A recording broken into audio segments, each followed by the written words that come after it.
Banyaknya tanggapan dari masyarakat mengenai sebagai hak pemilih dalam pemilu serentak yang dilaksanakan pada November 2024 mendatang. PPS Kelurahan Harjasari melakukan verifikasi data pemilih sementara yang akan dirapat plenokan nanti.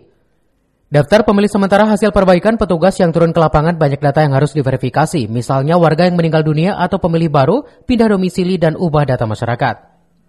Kelurahan Harjasari sedang bersiap-siap untuk melaksanakan persiapan pleno DPSHP yang akan dilaksanakan hari Sabtu tanggal 7 September 2024. Jadi kita lagi mempersiapkan data-data pemilih yang untuk nanti diplenokan, karena kita banyak masukan atau menerima tanggapan dari masyarakat terkait data pemilih, termasuk yang meninggal dunia, pindah domisili, ubah data, dan pemilih baru. Alhamdulillah kita lagi mempersiapkan bersama rekan-rekan saya, anggota PPS sedang melaksanakan mengupload data.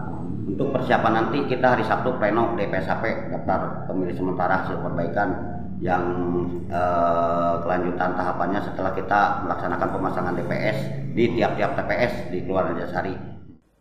Tempat pemungutan suara di wilayah ini sebanyak 19 titik dan jumlah DPS 10.365 pemilih. Meski demikian, dengan verifikasi data ini kemungkinan ada perubahan atau tidak yang akan dirapat plenokan secara serentak nanti. Dari Kota Bogor, Wawan Supriyatna melaporkan.